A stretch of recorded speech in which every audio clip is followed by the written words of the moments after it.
Dear Venerable and friends, can you hear me, those who are sitting at the back? Okay. When I came here, Venerable Dhammadanam Thero gave me a few topics to select one to give a talk on. And I selected this topic. It's a challenging topic, heart of Buddhist wisdom.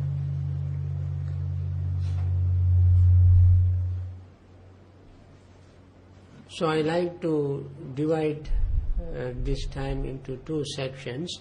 First, I speak for some times, and then answer your questions if you have any, and we plan to finish all by 11:40 according to his request.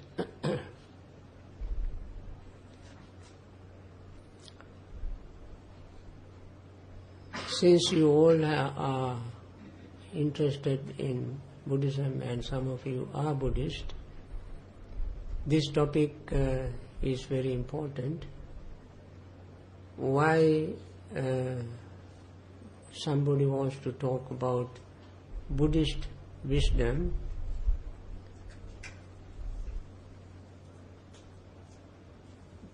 We talk about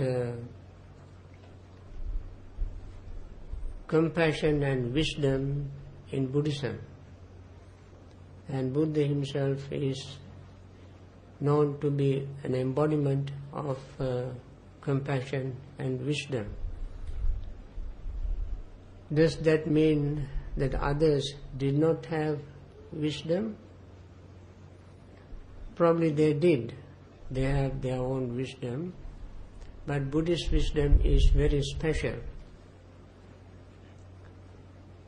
I like to spend a few minutes outlining how the Buddha became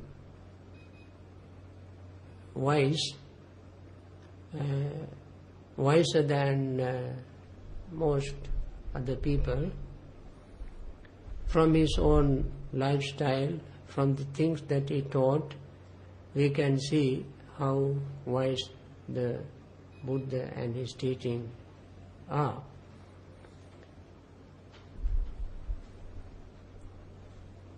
From his childhood, he manifested his wisdom.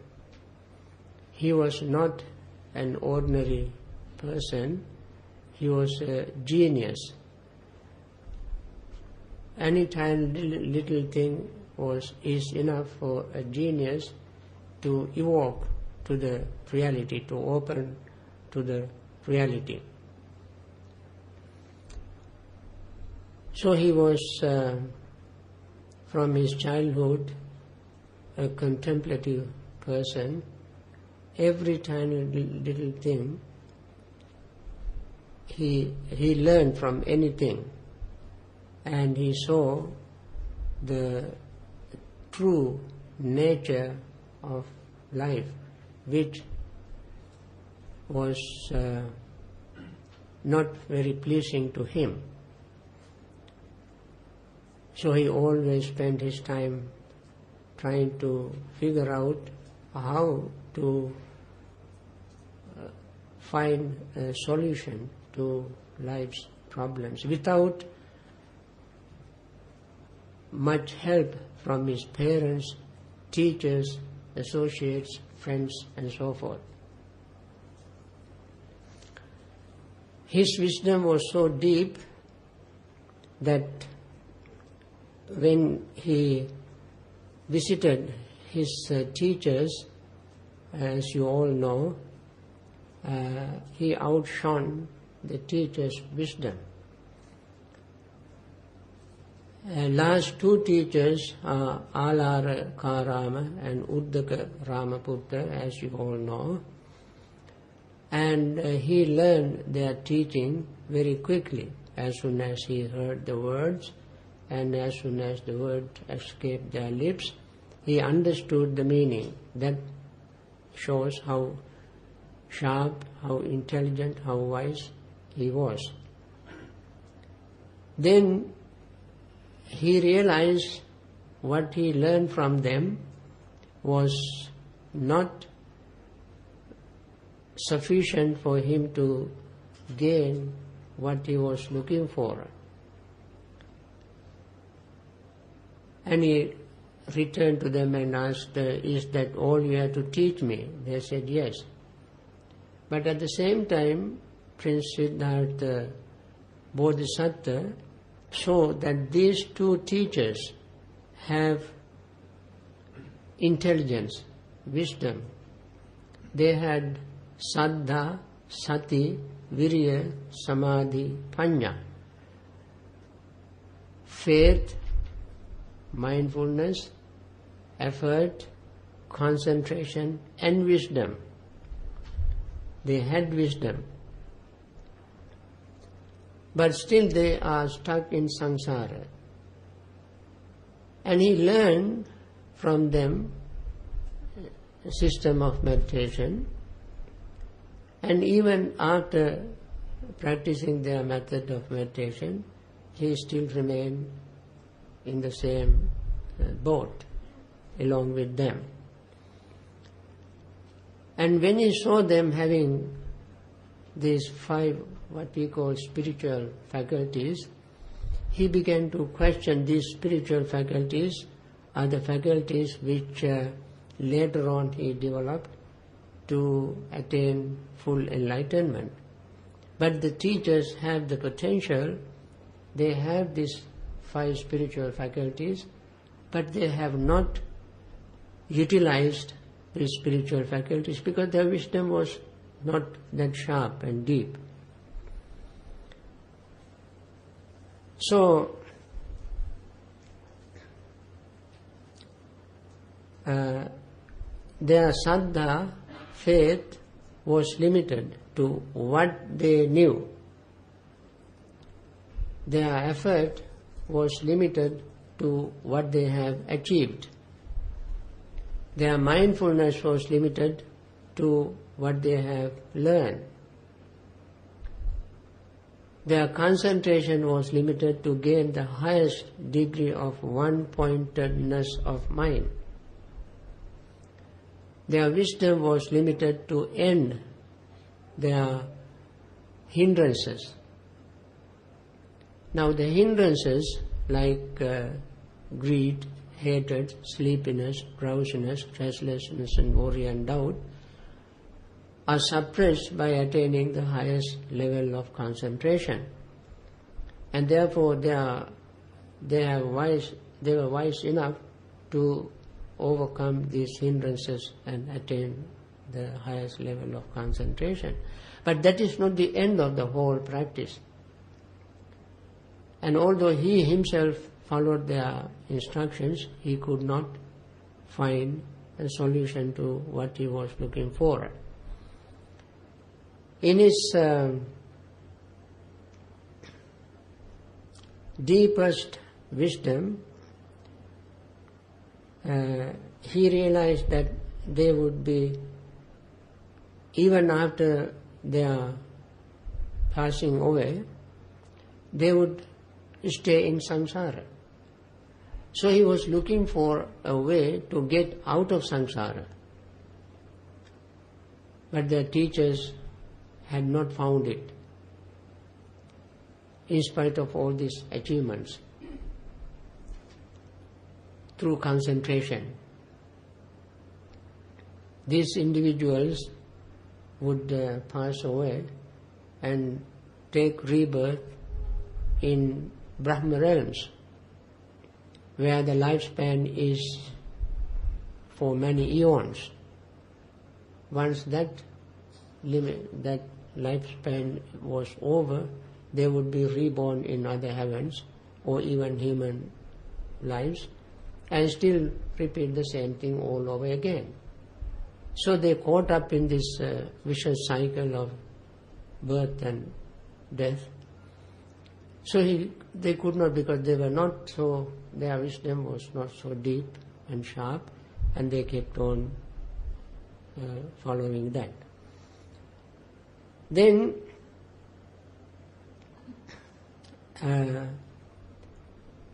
he began to realize what is the wrong, what is the problem, how can they stay in this vicious cycle, having attained this level. Then he began to follow his own way and went to Buddha Gaya and sat down under the Bodhi trees with cross-legged position. And then he began to think, what kind of subject should I use? I have used the subject that they recommended me, that is following my breath. They followed their breath and attained stages of concentration, and I followed it and I gained concentration, but I have not attained what I wanted. Now what should I do? What kind of subject should I follow? Then he remembered what he did when he was a little child. On the ploughing festival day, sat under a rose apple tree and sat down and meditated. And that time what did he use? He used only his breath. So what is the difference now? That time he used the breath, and this time he used the breath. That time he just attained the first level of concentration. This time he attained the last level of concentration by using the breath. And still he is in samsara. So now he began to wonder, what subject should I use now? Although I have been using breath as an object of meditation, I have not attained what I wanted, nor have my teachers attained the final stage. And what kind of subject I should use beside the breath?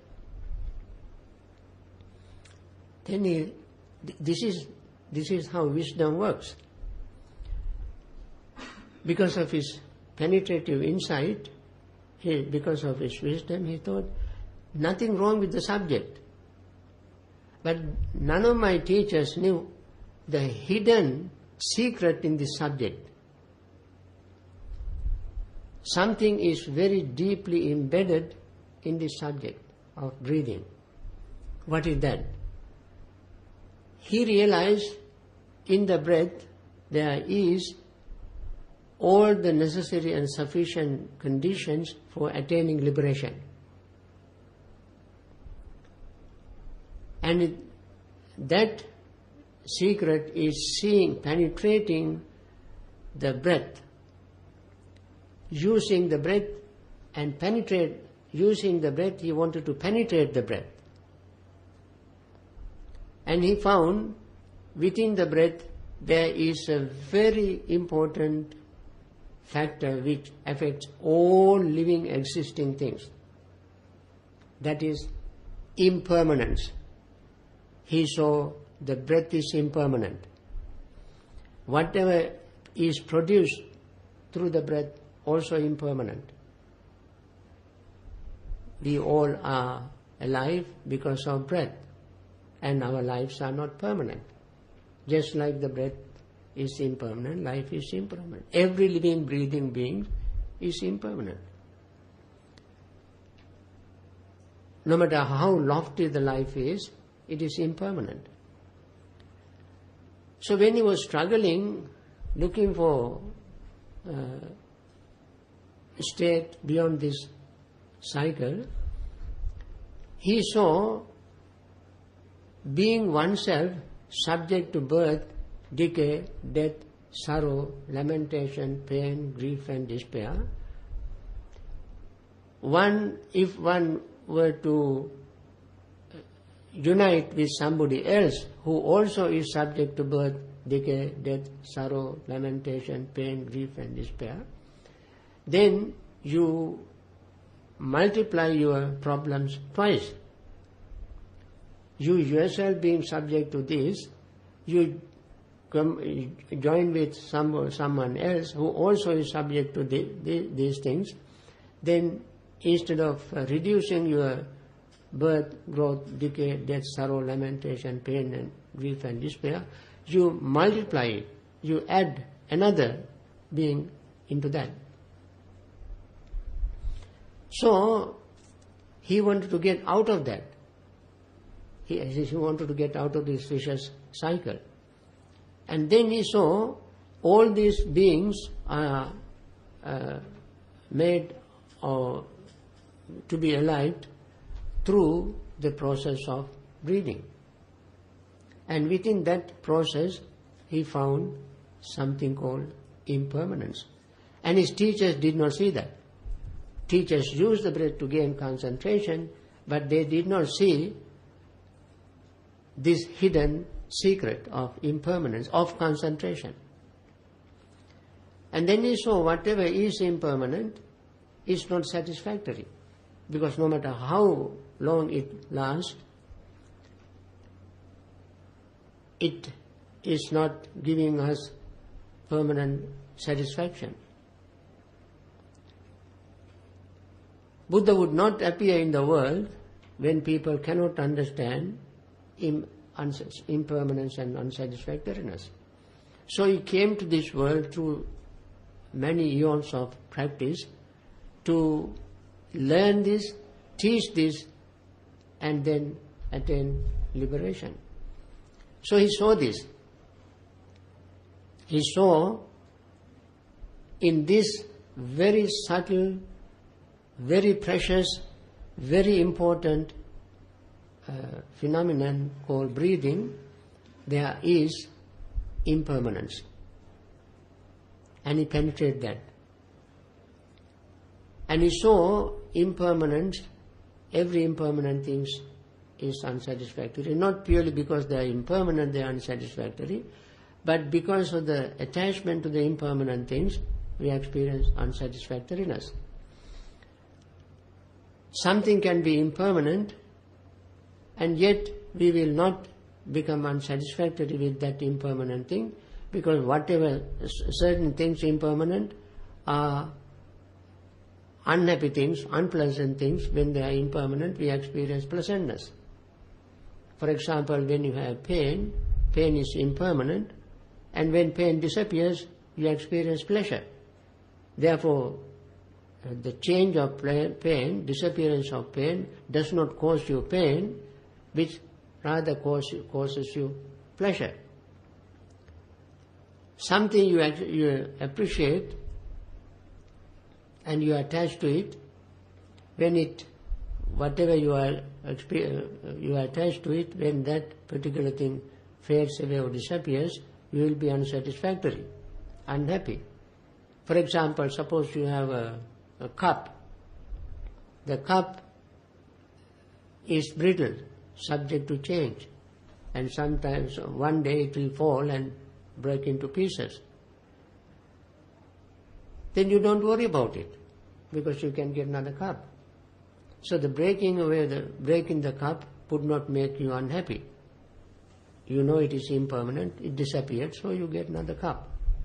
But if that cup happens to be something that reminds you a very important occasion in your life, somebody whom you love very much has given this as a gift, or on certain occasions like wedding, birthday, somebody has given it to you to remember that particular occasion, you love it, you become attached to it, it has sentimental value, you keep it in certain place with great love.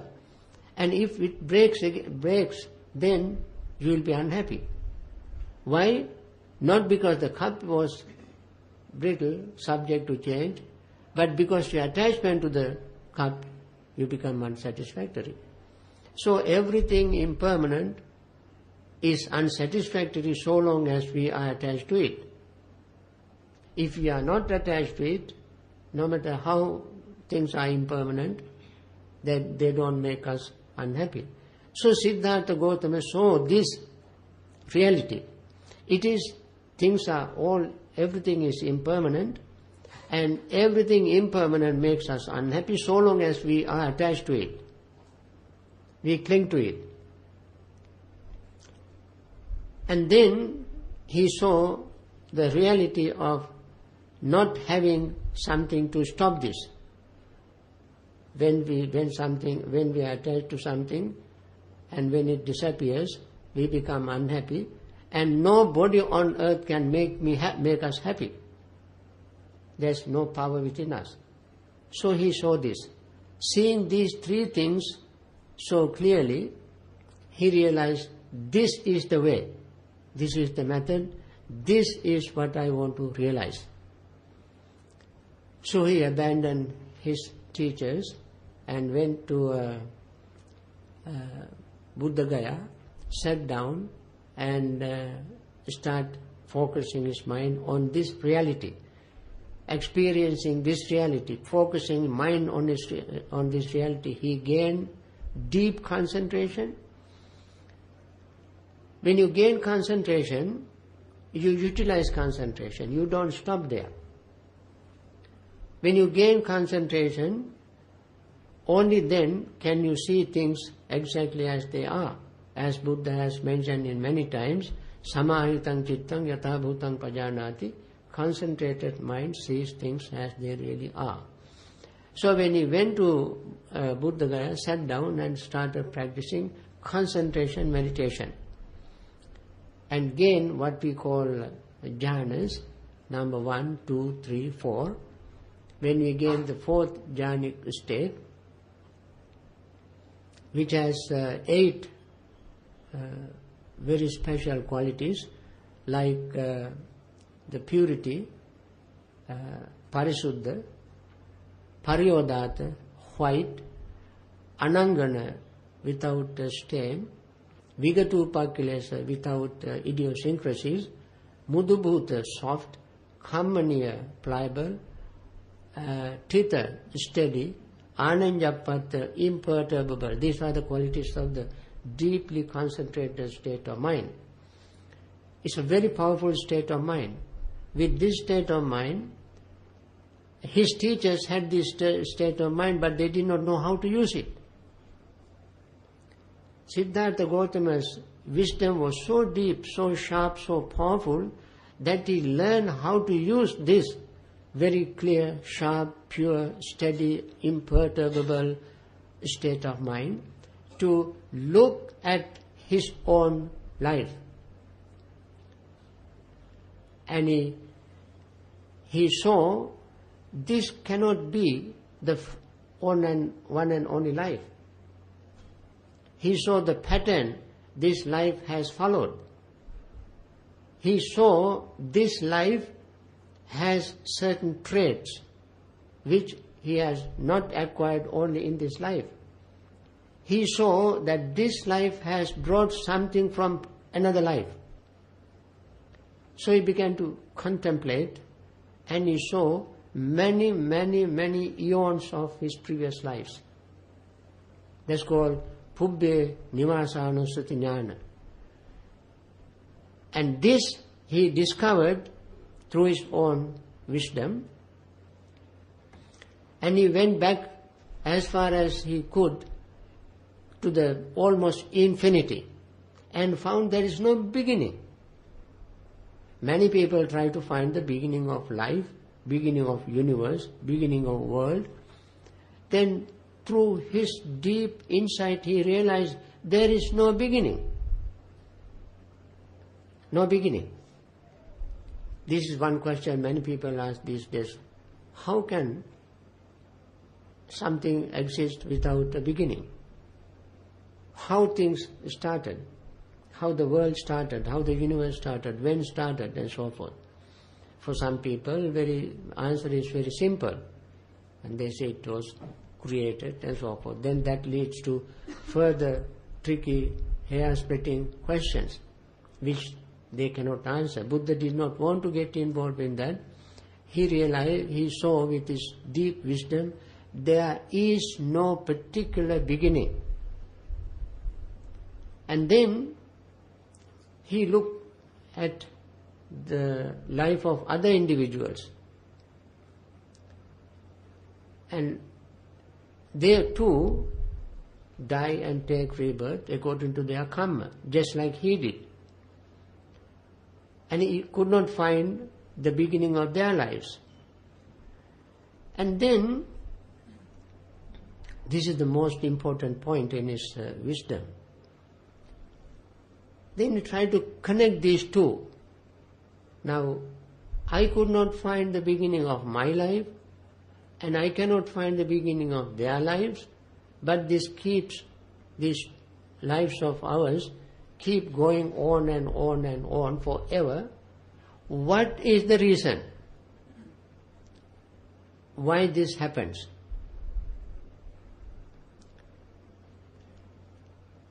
At that point, he saw the reason are two-pronged.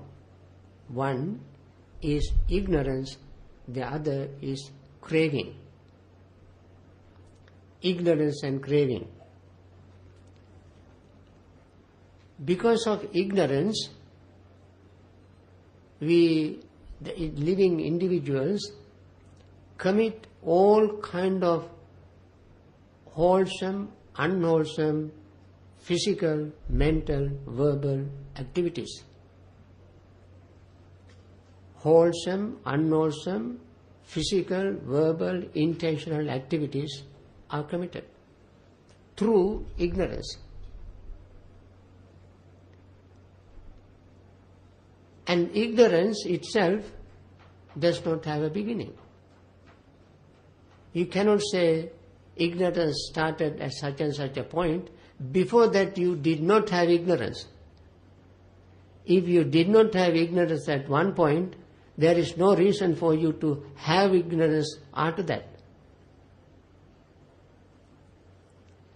That means ignorance also is beginningless.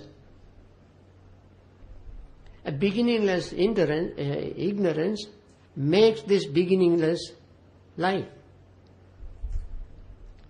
So people, it's very much like egg and chicken argument.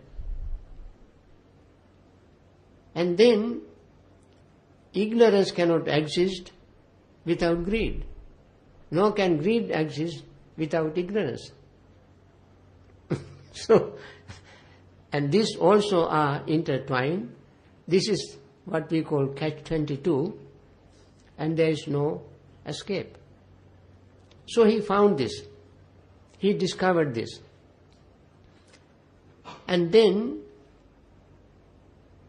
he, from his own experience, he saw there must be a way out of ignorance, a way to get rid of ignorance and to get rid of craving. And that he found what in the process that he followed to achieve this state, and that method is called the middle path. Following that, he followed it step by step, very reasonably, mindfully, using his concentration. He followed the steps. And then he saw ignorance and craving are what you call fetters that bind together, bind individuals to samsara, to repeating birth and death. And this is a very profound teaching. This is called dependent origination teaching, or paticca samuppada.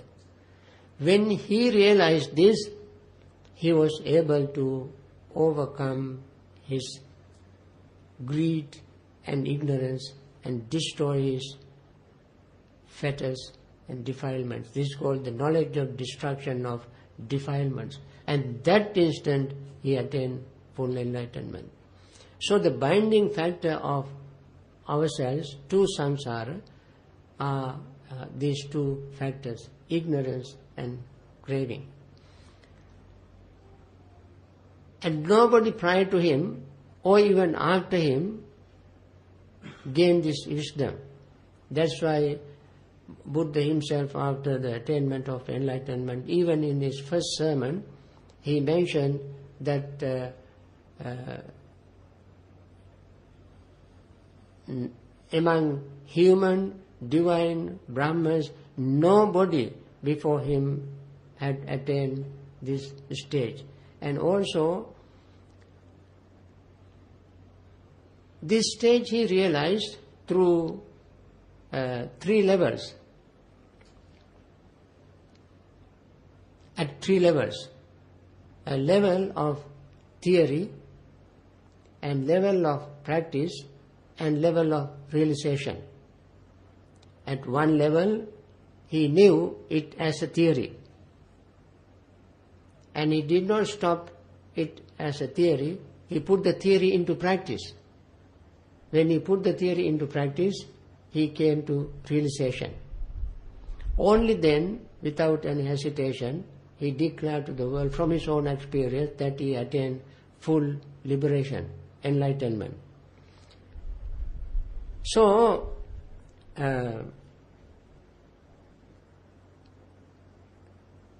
seeing the dependent origination as it is the heart of Buddhist wisdom. Everything exists not independently but dependently. And this dependent origination is a core or heart of Buddhist wisdom. Awareness or understanding of the interconnectedness of existing things. Nothing can exist by itself on its own.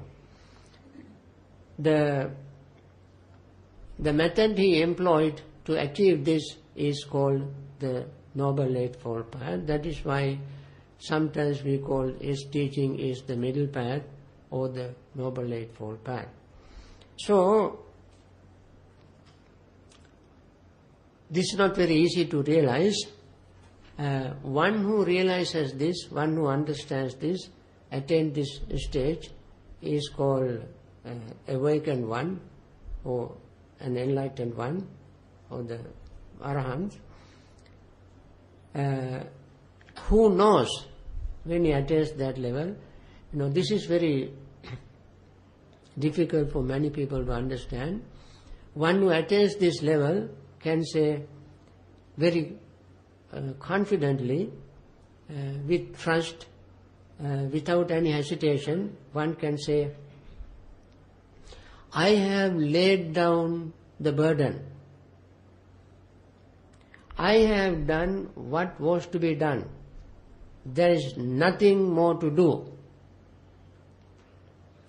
And nothing more, no more existence in samsara. This is the last existence, last birth. Friends, this is a very clear, very unmistakable conclusion of a one who has wisdom to realize this state. And this is the Buddhist heart of Buddhist wisdom. People can say, I have attained enlightenment, I have gained knowledge, I have gained wisdom, but they do not know what is ahead of them.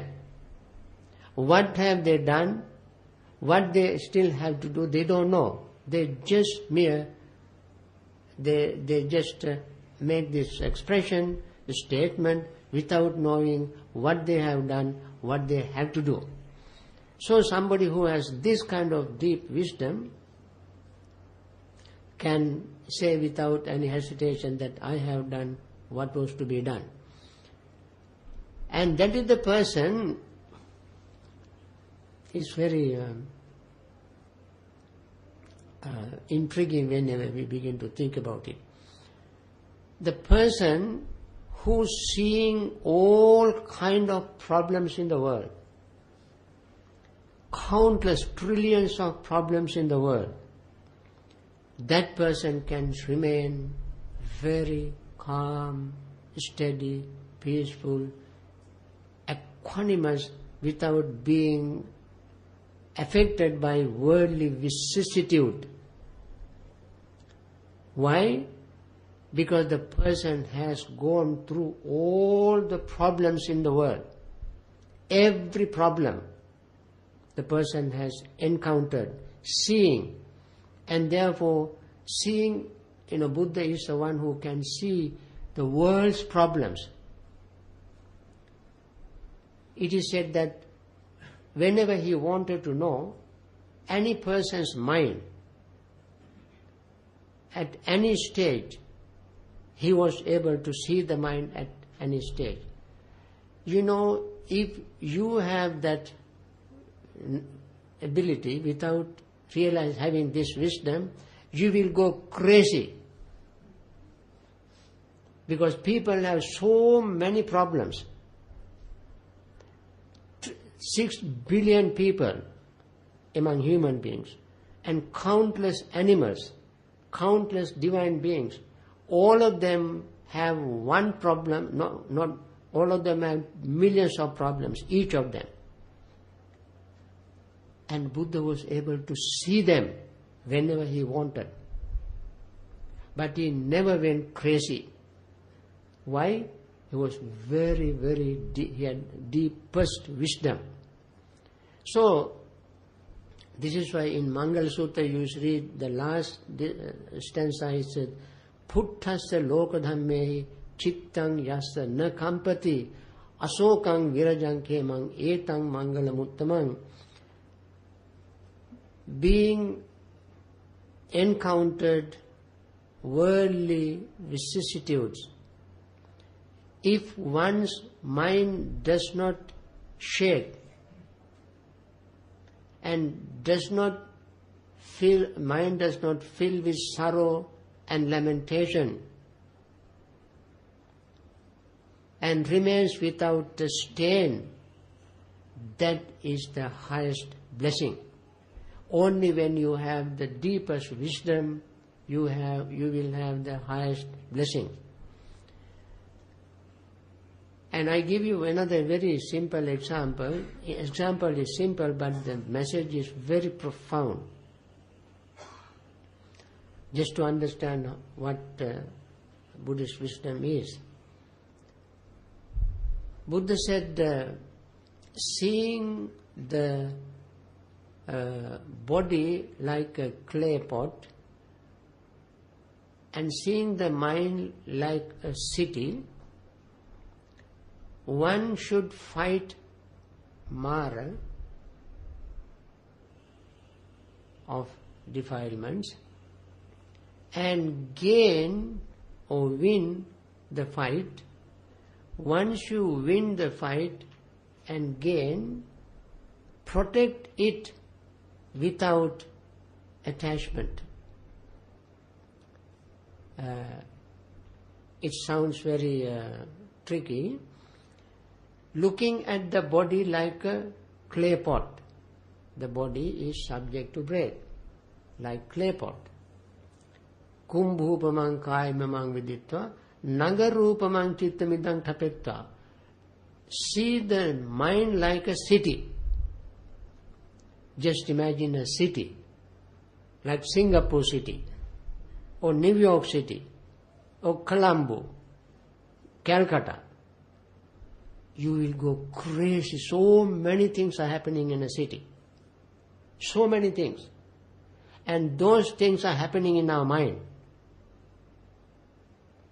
And then you cannot count the number of things are happening in a city. Similarly, so many things are happening in our mind.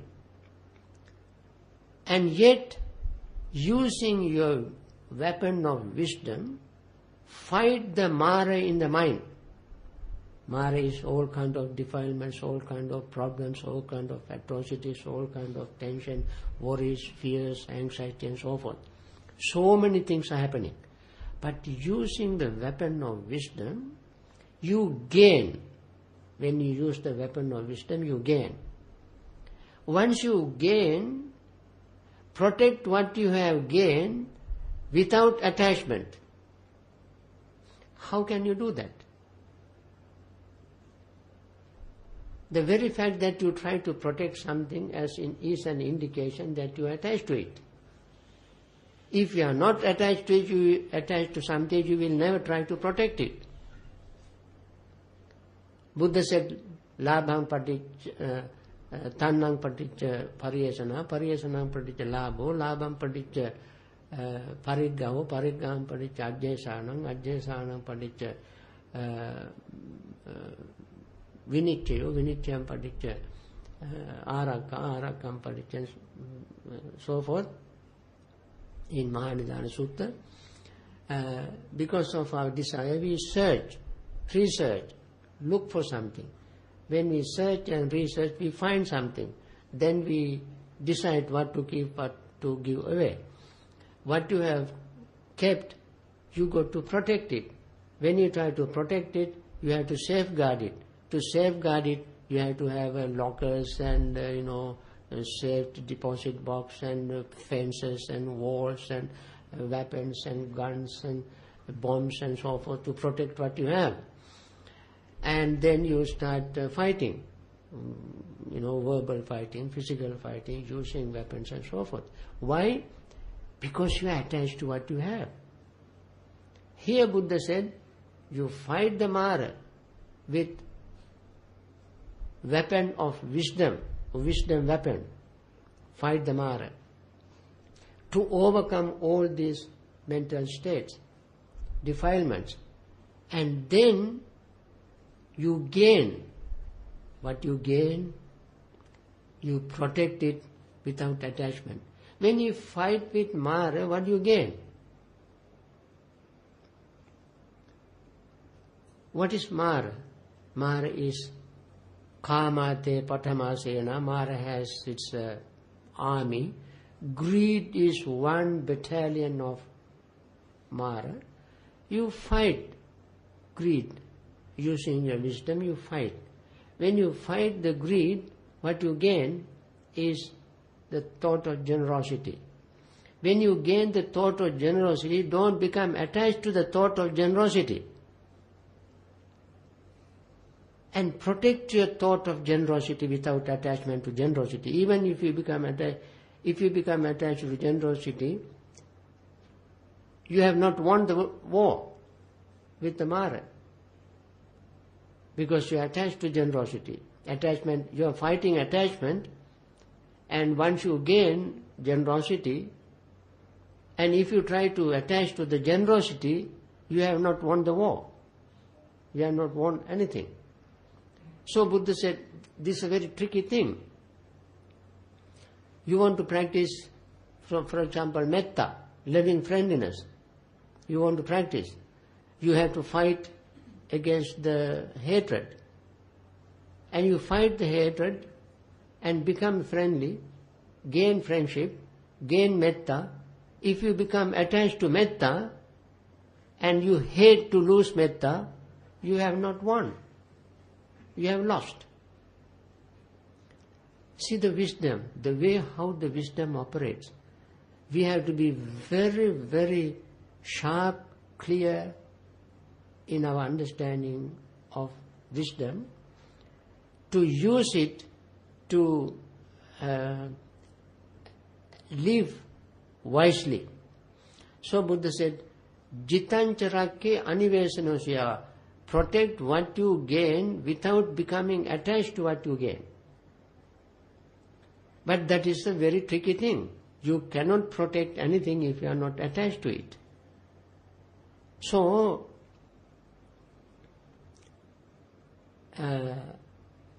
this example of wisdom, there are countless things like this we can quote from the Buddha's teachings to indicate the Buddhist wisdom. What Buddhist wisdom is.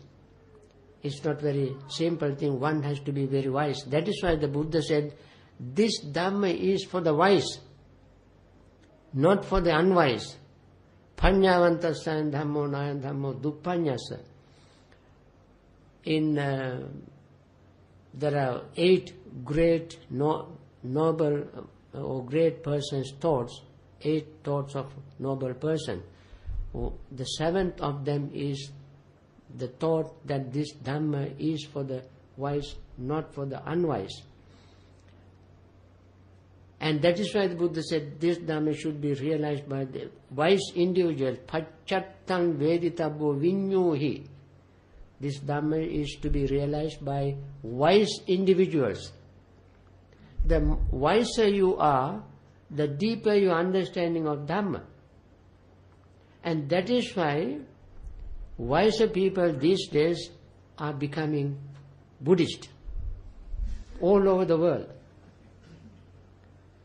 More people become intelligent. I don't compare intelligence with wisdom. Wisdom is one thing, intelligence is another.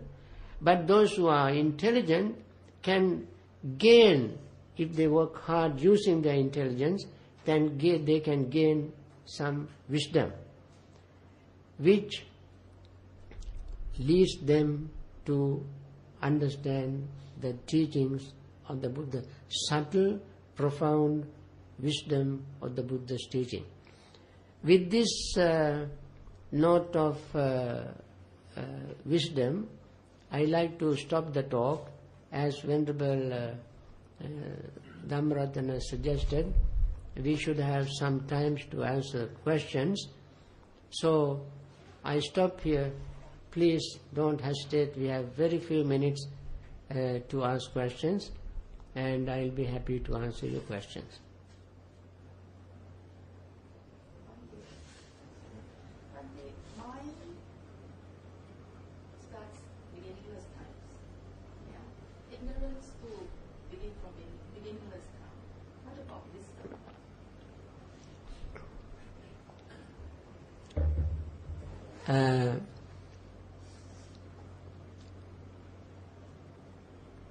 Wisdom,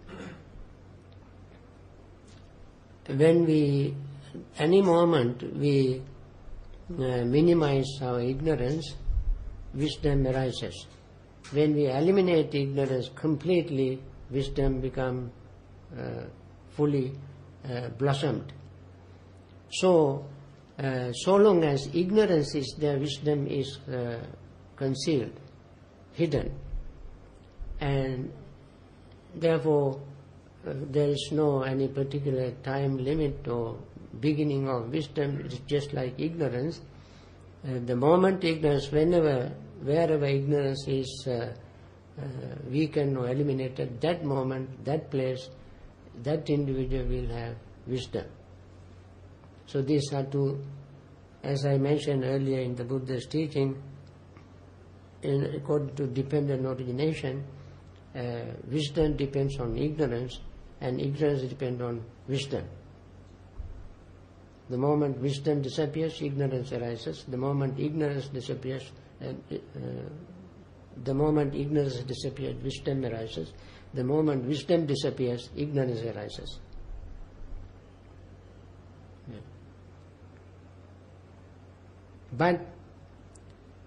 But if the ignorance is totally wiped out, wisdom arises, never to lose it again. And that is the state which we call the attainment of enlightenment.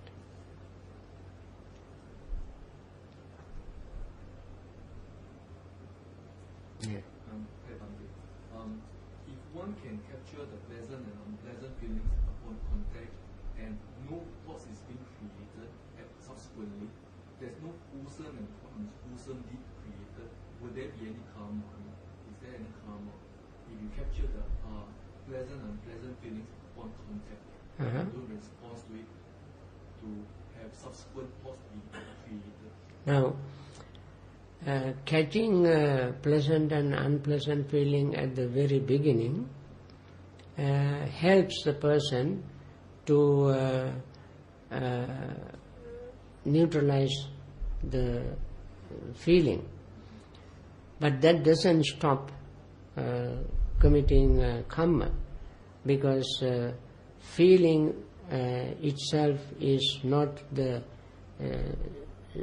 sole cause of karma.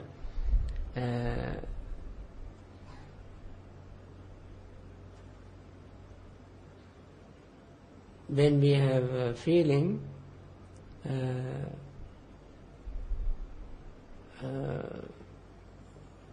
pleasant or unpleasant, greed or especially craving can arise. But if we stop, if we caught the feeling at the very beginning, the mind remains, mind becomes neutral, but then we have to do something to follow up using our wisdom. So karma will not stop by realizing or catching the feeling at the beginning. We have to do something more than that. But that is an important point, to catch the feeling at the very beginning, to realize what this feeling is going to do. When the pleasant feeling arises, at the moment of arising of the pleasant feeling, if we do not let the mind become attached to the pleasant feeling, the attachment also will stop at that moment. So it will help the person to develop insight and to commit wholesome karma through insight. Yeah.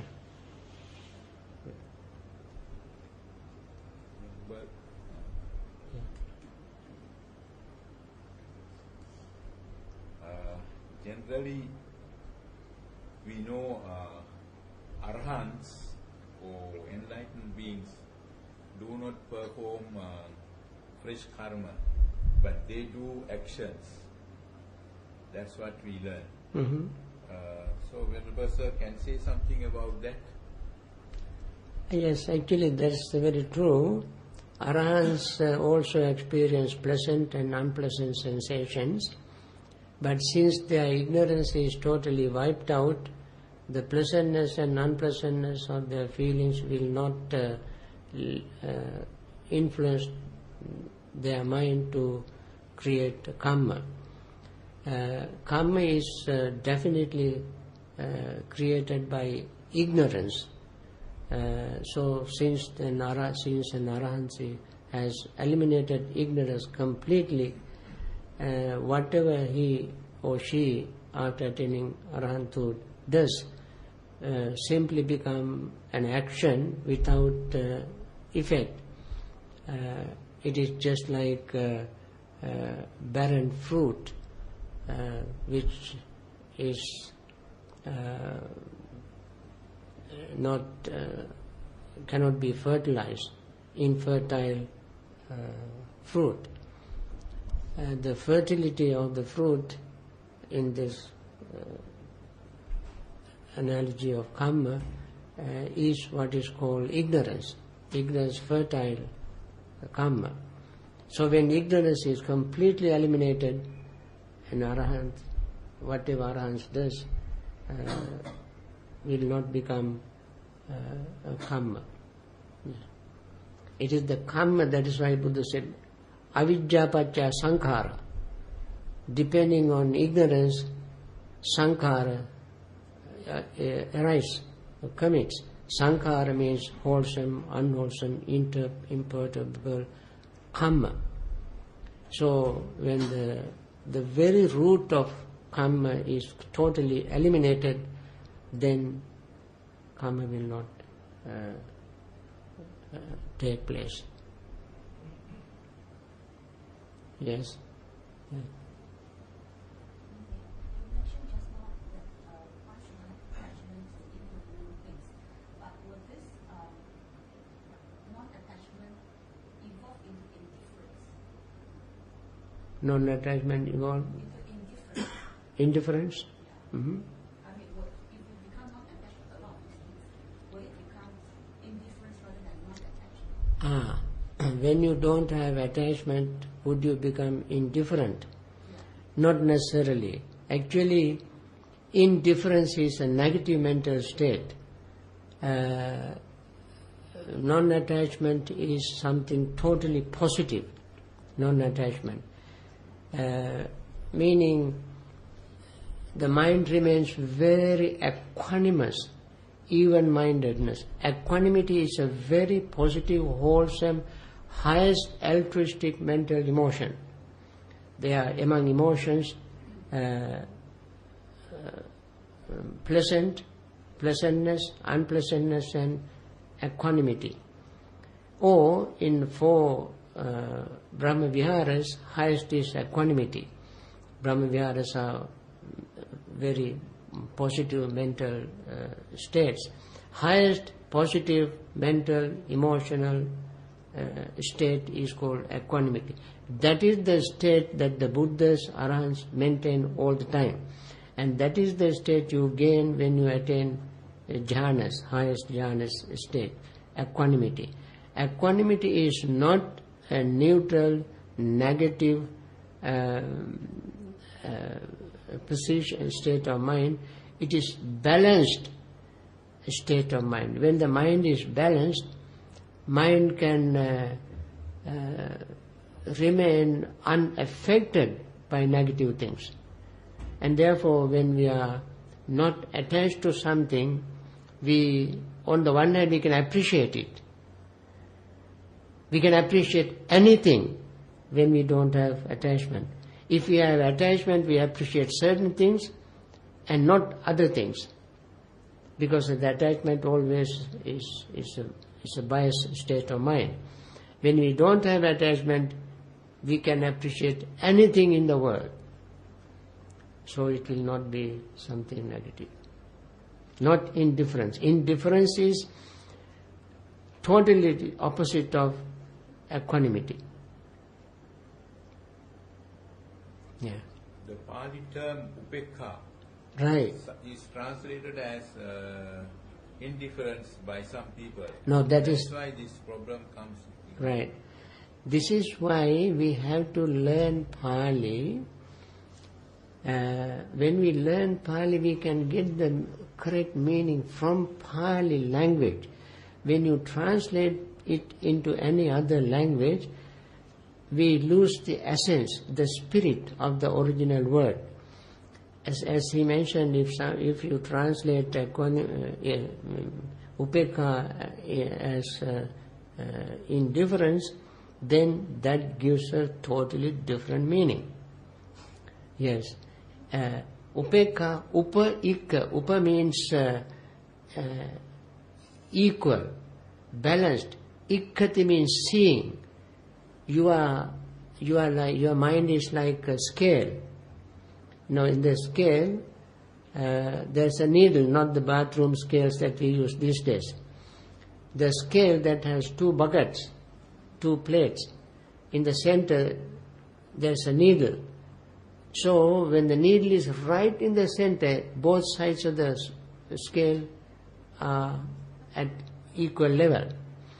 That kind of mental state is called equanimity. You are not biased. You make real justice to the experiences. Yeah. There was, yeah.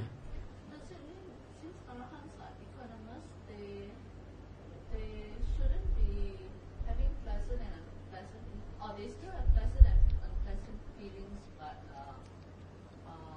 does not react to them? Is that the case? Right. When you have equanimity, you experience pleasantness, experience unpleasantness, but you will not react to the pleasantness more favorably and unpleasantness less favorably. You don't favor one experience over the other when you have equanimity.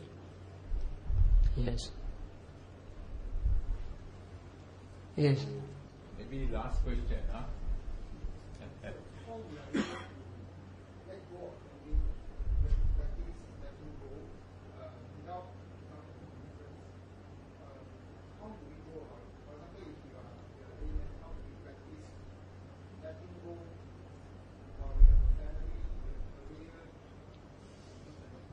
Ah.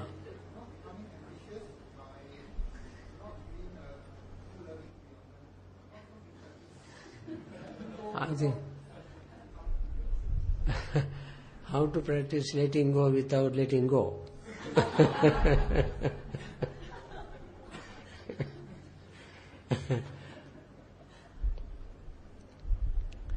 Actually, letting go is a very lofty idea which you cannot practice 100% at the very beginning.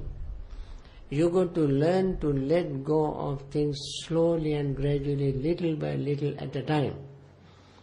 Now, if you try to let go of everything all of a sudden, you break your neck and you create a lot of problems.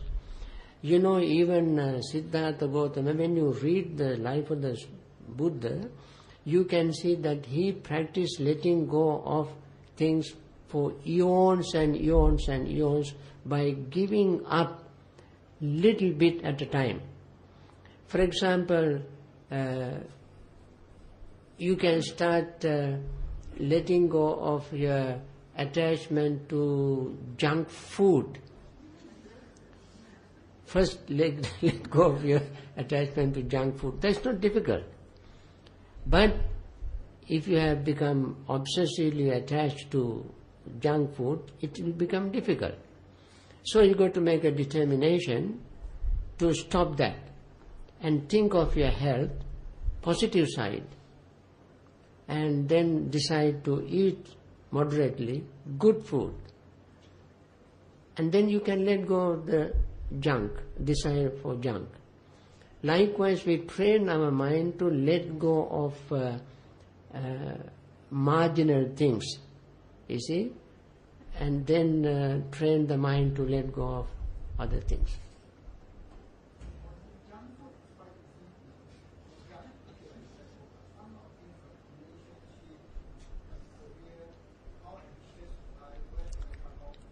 Now, even the Buddha did not ask people to cut off everything very quickly. If you look at the Noble Eightfold Path, anybody can live a household life, right livelihood. You can have a good livelihood. Brahmacharya is not a mandatory in the Noble Eightfold Path. Brahmacharya, living celibate life, is not recommended to lay people. Lay people can have their wives and husbands, children and so forth, living as a layman, and still practice the Dhamma.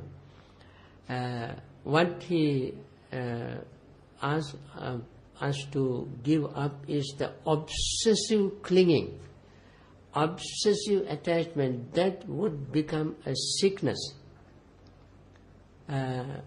Even sex becomes an obsessive attachment. The Buddha did not ask people to give that up, but they must learn how to live a household life in moderation. So this is how we train the mind to discipline, to eventually give up. Don't try to give up everything all of a sudden.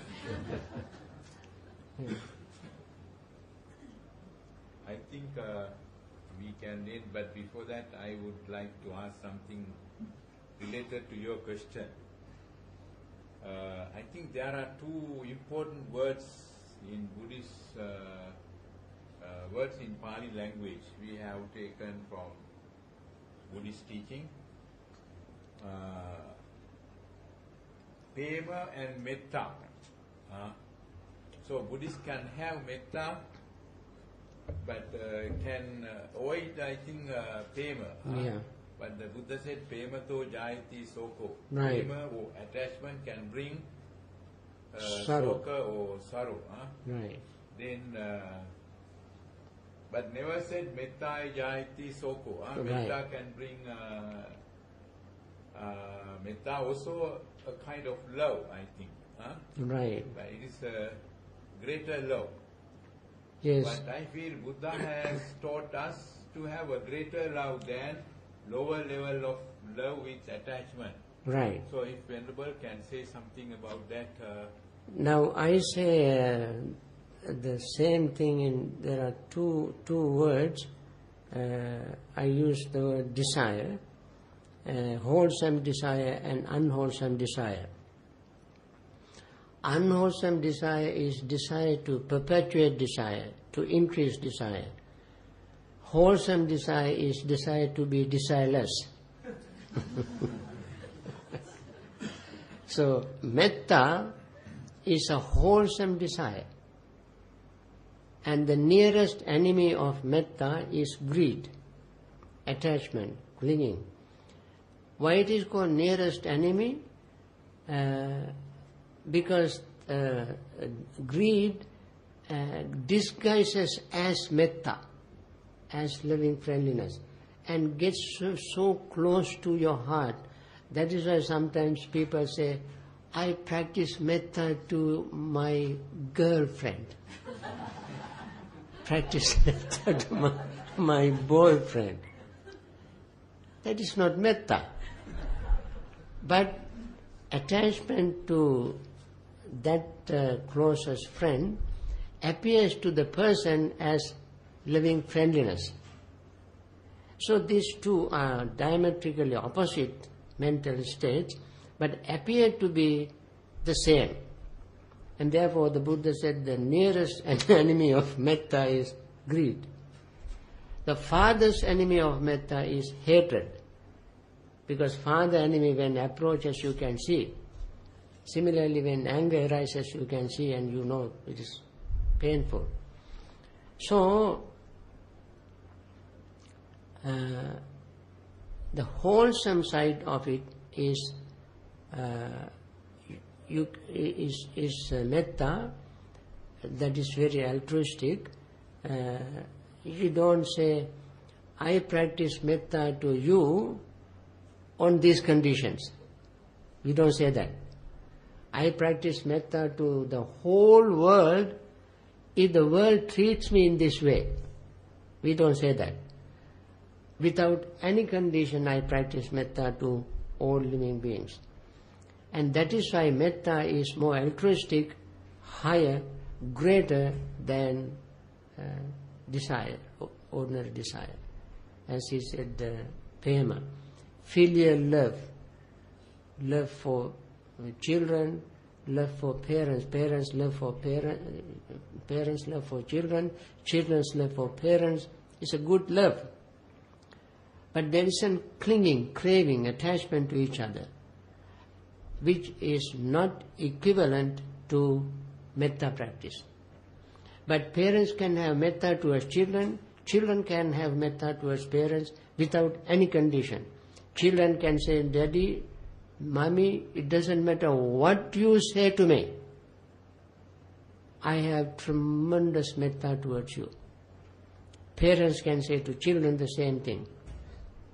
So, that is what we call unconditional love. Okay.